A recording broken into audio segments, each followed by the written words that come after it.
Special Counsel Jack Smith set to publicly testify for the first time before the House Judiciary Committee.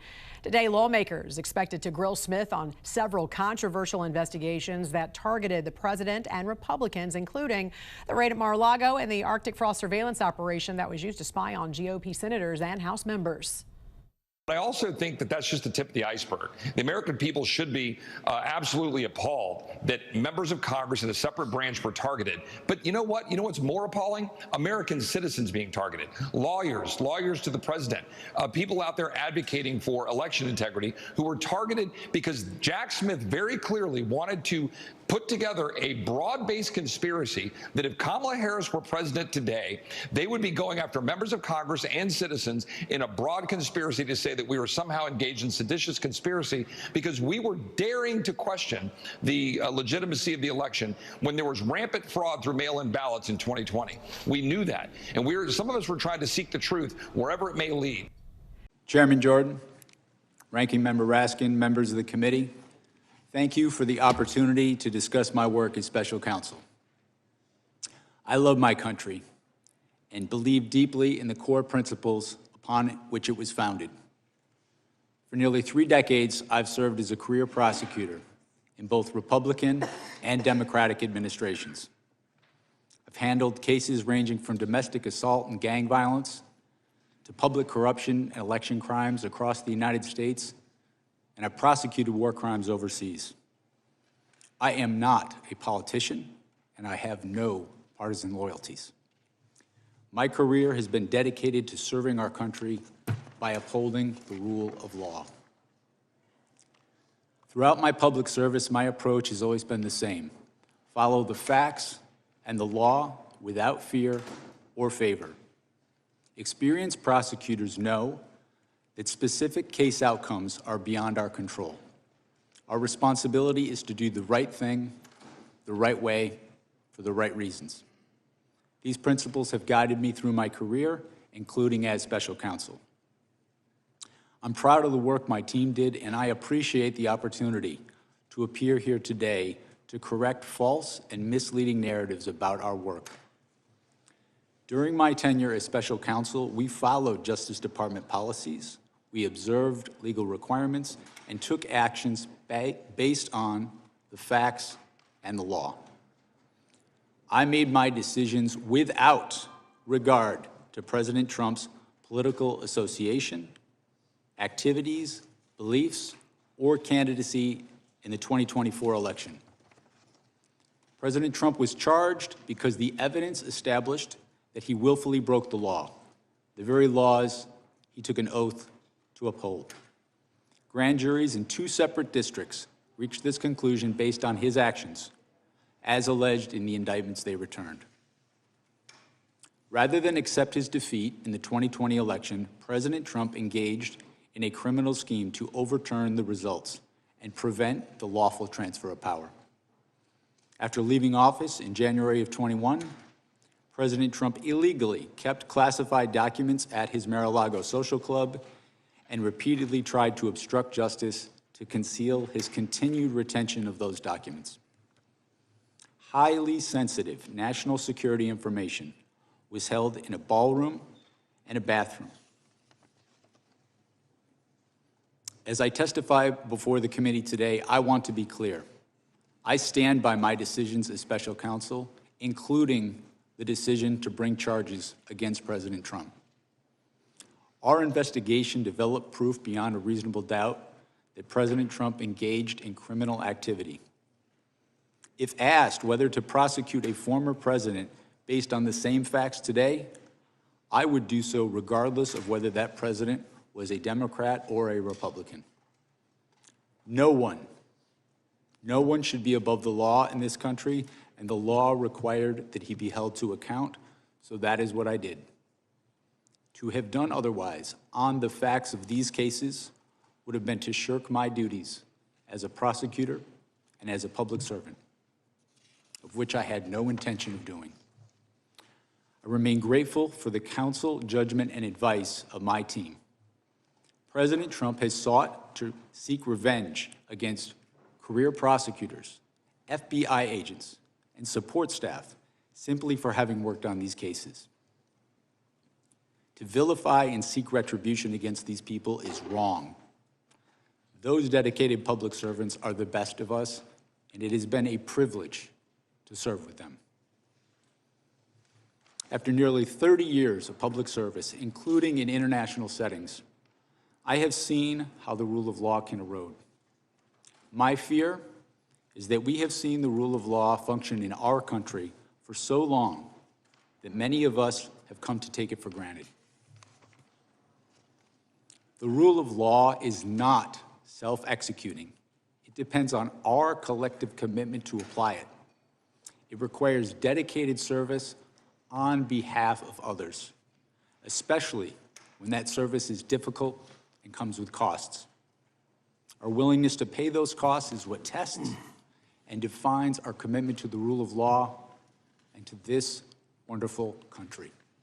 Thank you. I want to start by recognizing the presence of 4 American heroes here today, 4 of the hundreds of officers who defended us on January 6, 2021, Michael Fanone, Aquilino Gonell, Daniel Hodges, and Harry Dunn. And I thank them for being here today. Mr. Smith, thank you for appearing before the American people. I'm glad that the committee has finally granted you the same chance to report your findings to the American people that every other special counsel investigating an American president has had. The good chairman started by saying, it's all about the politics. Well, maybe for them, but for us, it's all about the rule of law and who's going to stand by the rule of law and who's going to oppose it. Now, Mr. Smith, you're one of America's great prosecutors. For nearly 3 decades, you worked for justice under both Republicans and Democrats. The Manhattan DA office, where you prosecuted sex crimes and domestic violence cases. The Eastern District of New York, where you prosecuted murderers, rapists, gangbangers, and other violent criminals. Leading the public integrity section at the Department of Justice, you brought prosecutions against corrupt public officials across the political spectrum. When you went to The Hague as chief prosecutor in the Kosovo trial, you prosecuted war crimes and crimes against humanity perpetrated against thousands of innocent victims. While others may have devoted their lives to corrupt self-enrichment, you have devoted your life to the rule of law and to public service. You've never been prosecuted for anything. You've never been convicted of anything. As far as I can tell, you've never even been the subject of a disciplinary proceeding over the course of your multi-decade career. But Donald Trump says you're a criminal and you belong in prison. He says you belong in prison, not because you did anything wrong, mind you, but because you did everything right. You pursued the facts, you followed the law, you stuck with extreme caution to every rule of professional responsibility. You had the audacity to do your job. Everybody here knows what you did wrong in Donald Trump's eyes and why he says you belong in prison. You found, and I quote from your sworn testimony before the committee, you found proof beyond a reasonable doubt that President Trump engaged in a criminal scheme to overturn the results of the 2020 election and to prevent the lawful transfer of power. When asked whether you believe the evidence was enough to obtain a criminal conviction against Donald Trump at trial, you had a one-word answer: yes. When asked if Donald Trump was responsible for the violence that took place at the Capitol on January 6th, you said, our view of the evidence was that he caused it and that he exploited it and that it was foreseeable to him. You found that Trump knew he had lost the election. How? Well, his own Attorney General, William Barr, repeatedly told him so and described all of Trump's theories as BS. Trump's top campaign advisors told him he lost the election. Vice President Pence told him he lost the election. More than 60 federal, state, and court decisions, including 8 rendered by judges he appointed to the bench, rejected every outlandish election fraud and corruption claim that he made. Trump himself even privately acknowledged it, gesturing to Joe Biden on TV and saying, quote, "Can you believe I lost to that effing guy?" He knew he lost, but he threw everything into his big lie, which some people, even in this room to this day, will stand by and swear by.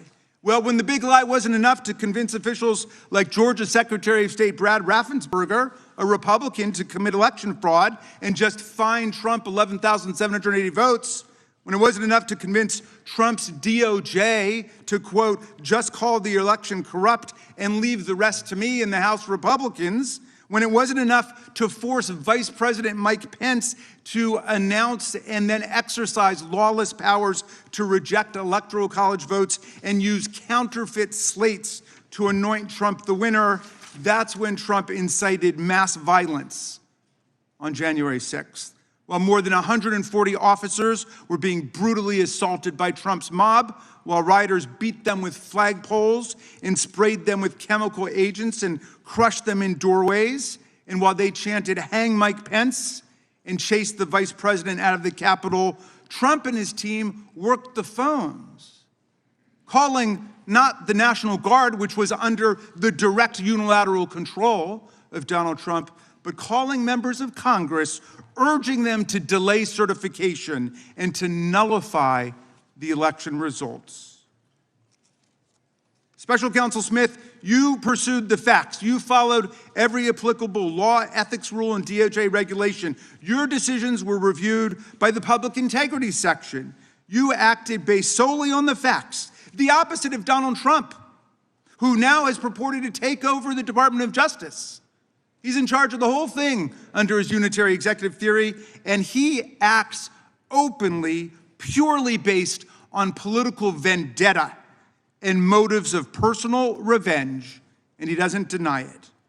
Our colleagues have complained about the special counsel's review of toll records, which are phone records like a phone bill, showing only the timing and duration of calls and containing no content, no substance whatsoever from the calls. But those records were lawfully subpoenaed because Donald Trump made those members of Congress relevant to the investigation. It was Trump who chose to call them to advance his criminal scheme. As you testified, Mr. Smith, if Donald Trump had chosen to call a number of Democratic senators, we would have gotten toll records for them too.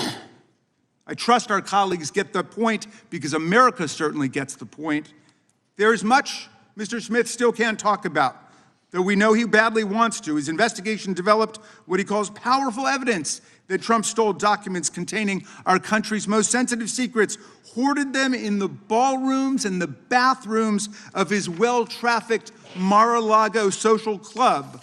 He showed them off to visitors. And then he obstructed a federal investigation by instructing his attorney to pluck out anything really bad before turning materials over to the FBI and having his staff delete incriminating security tape footage. But today we're not going to hear a lot about that because you are gagged by an absurd judicial order rendered faithfully by Trump's most servile and sycophantic appointee to the federal bench, Judge Eileen Cannon. This order not only blocks release of Volume 2 of your report, which is unprecedented, about the classified document scam, it also gags you from discussing the report or its contents with us, with America. And so we don't know what's in it, but it must be pretty devastating because Donald Trump is desperate to keep Mr. Smith or any other DOJ official for all time from ever releasing it to Congress and to the American people. Now, Mr. Smith, if any of our colleagues foolishly choose to attack you and vilify you today, and I know that's not going to happen from some serious prosecutors over there like Mr. Knott and Mr. Schmidt, who understand what federal prosecutors do and what the rule of law means. But if anybody decides to attack you personally, they will only be revealing their own ignorance of what prosecutors do and their own indifference to what the rule of law requires in America. They will only be stroking the wounded ego of a lawless, twice-impeached, convicted felon president who not only unleashed a mob against Congress and his own vice president, but is now pardoned and released into our communities hundreds of extremists, insurrectionists, and cop-beating felons who have proceeded to commit dozens more crimes against the American people since they were pardoned. Mr. Smith, I understand you are a long-distance marathon runner.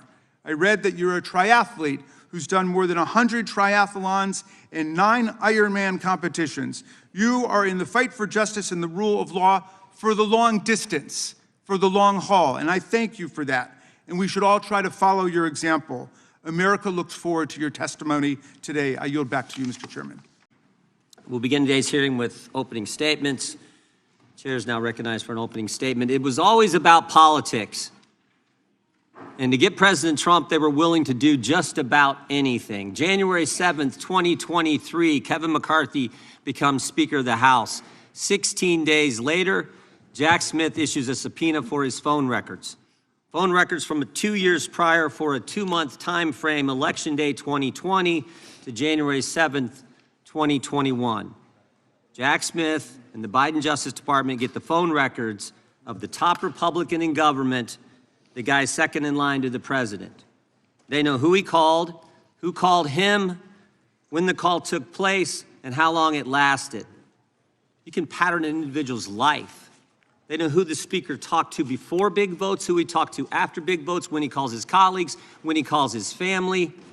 And to add insult to injury, they go to the judge with the subpoena for a gag order on the carrier. AT&T, don't tell your customer, the Speaker of the House, that you just gave his phone calls to Jack Smith and Joe Biden. And here's the kicker. They say to the court, we need this gag order because he's a flight risk. Someone might tamper with witnesses or with evidence. Are you kidding me? The Speaker of the House is going to run? They got my phone records for 2.5 years. Even the Democrats said this was wrong. But of course, we shouldn't be surprised. Democrats have been going after President Trump for 10 years, for a decade. And the country should never, ever forget what they did. Over the next few hours, we're going to hear a lot of yelling and screaming, I assume, from the other side. But we should never forget what took place, what they did to the guy, we the people, elected president twice. It all started in 2016 when they spied on his campaign. The Clinton campaign hired the law firm Perkins Coie, who hired the public relations firm Fusion GPS, who hired a foreigner, Christopher Steele, to put together the fake dossier. Bunch of garbage in that document, but that was used by Jim Comey's FBI. And we all know Jim Comey. He was the guy who just last year was strolling along the beach when the good Lord had the waves wash up on shore seashells in the formation of 8647. That guy took that dossier to the FISA court, lied to the court, and then spied on the other party's campaign. This, of course, led to the Mueller investigation, 2.5 years, 19 lawyers, 40 agents, $30 million to find nothing. No conspiracy, no coordination whatsoever. Then it was impeachment 1, the anonymous whistleblower. We couldn't even know who was bringing the charge against the guy they were trying to take it, the guy we elected, who were they trying to kick out of office. We couldn't know. Secret hearings in the bunker, in the basement of the Capitol. Again, nothing. Then it was impeachment 2. No secret hearings here because they didn't have any hearings. It was a snap impeachment, and the Senate trial actually took place after President Trump wasn't in office. Then, of course, it was Alvin Bragg, who said before he got elected district attorney that there was no case here. Then he gets elected and changes his mind when the left starts pressuring him to go after President Trump. He hires Michael Colangelo, former Democrat National Committee consultant, and the number 3 guy at the Department of Justice. And then, of course, it's Fani and Nathan, Fani Willis and Nathan Wade in Fulton County, Georgia. We actually deposed Mr. Wade, one of the most interesting depositions I've sat through. We said to him, you know, you billed taxpayers in Georgia thousands of dollars for meetings in D.C. with the January 6th committee and with the Biden administration. And we asked him some questions. Who'd you talk to, Mr. Wade? He couldn't remember. We said, where'd you meet? Did you meet the Capitol? Did you meet the White House? Where'd you meet? Couldn't remember that either. We said, were these meetings in person, on the phone, Or did you have a Zoom meeting? Couldn't remember, couldn't remember, couldn't remember. We finally just asked him, did you really come to D.C. and meet people? He said, oh yeah, I came, and I billed the taxpayers. I know I came, just no idea who he talked to or what he did. And then there was the raid on President Trump's home, you know, where they searched Barron's room and the First Lady's closet. In our deposition with Stephen D'Antuono, head of the FBI Washington field office, he told us none of the normal process, none of the normal protocol was followed in the investigation. He said, first of all, the case was run out of D.C. Normally you run it out of the Miami field office. No, we're going to run it out of D.C. He said he recommended, and the people in the FBI at the time in the Washington field office recommended they give the president notice before they do the search, or at least when they got there, before they start the search, call the president's lawyers, ask them to come there and meet them and conduct the search together. Again, the answer from Maine Justice was no. Which brings us back to Mr. Smith. On November 18th, 2022, 3 days after President Trump announces he's running for president, Attorney General Garland names Jack Smith special counsel. One of the first things Mr. Smith does is put on his team the very people responsible for the raid on President Trump's home. The very people. And then Jack Smith also puts on his team the people responsible for getting the phone records of dozens of members of Congress. People like Thomas Wyndham, who, when we deposed him, took the fifth 71 times. We've actually referred him to the Justice Department for obstructing our investigation. Jack Smith then gets a gag order in his investigation on President Trump from Judge Chutkan without filing a single affidavit with the court from a witness or a potential witness that they felt threatened by statements from the president. Stop and think about it. Jack Smith restricts the speech of the former president while he's a candidate for president. Thank goodness Mr. Smith was slapped down on appeal and the order was changed. In fact, just 2 weeks ago, the Washington Post editorial page, Jack Smith would have blown a hole in the First Amendment. I just want to read 2 sentences from this. Mr. Smith seemed unconcerned about interfering in the democratic process by seeking to muzzle a candidate for high office. 3 appellate judges, all nominated by Democrat presidents, ruled that Mr. Smith's proposed gag order infringed on President Trump's First Amendment rights. And of course they did. And this wasn't the only time Mr. Smith lost in court.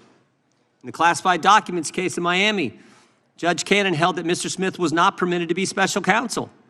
Jack Smith was never properly appointed. In fact, he couldn't be properly appointed because he was never confirmed by the Senate for any position in the executive branch as the law requires. Here's what Judge Cannon stated. Quote, the special counsel's position effectively usurps that important legislative authority, transferring it to a head of department and in the process threatening the structural liberty inherent in the separation of powers. And of course, on July 1st, 2024, the United States Supreme Court ruled that President Trump had immunity for actions taken in his official capacity as the president. 1 month later, after this decision by the Supreme Court, Jack Smith files a superseding indictment on August 27, 2024. But Mr. Smith doesn't stop there. He does something unprecedented. On October 2nd, he files a motion with the court before President Trump's defense counsel has even responded to the indictment. Everyone knows the normal process is the government indicts, the defense responds with some motions, and then the government responds to the defense. But Mr. Smith skips the second step. And the brief that he files is 165 pages, almost 4 times the court limit.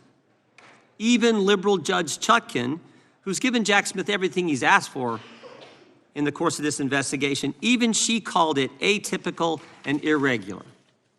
Now, why would Jack Smith do that? Why would he abandon proper procedure? Why would he ignore court rules? Why would he do that? Because he's running out of time. There's an election around the corner. It's coming in 33 days, and he's got to get President Trump. He's got to stop President Trump from running, tie him up in court. He's got to get to trial, or at a minimum, insert an 165-page political document into the presidential campaign. It was always about politics. The good news is the American people saw through it. They saw through it. For so long, the left has controlled so much in this country. The left controlled big media, the left controlled big tech, the left controlled academia, Hollywood, certainly the Democrat Party, and I think all too much the federal bureaucracy. But the left doesn't control we the people. And in spite of the left and the weaponization efforts of Jim Comey, Alvin Bragg, Fani Willis, and Jack Smith, we the people saw through it all, and we elected President Trump twice.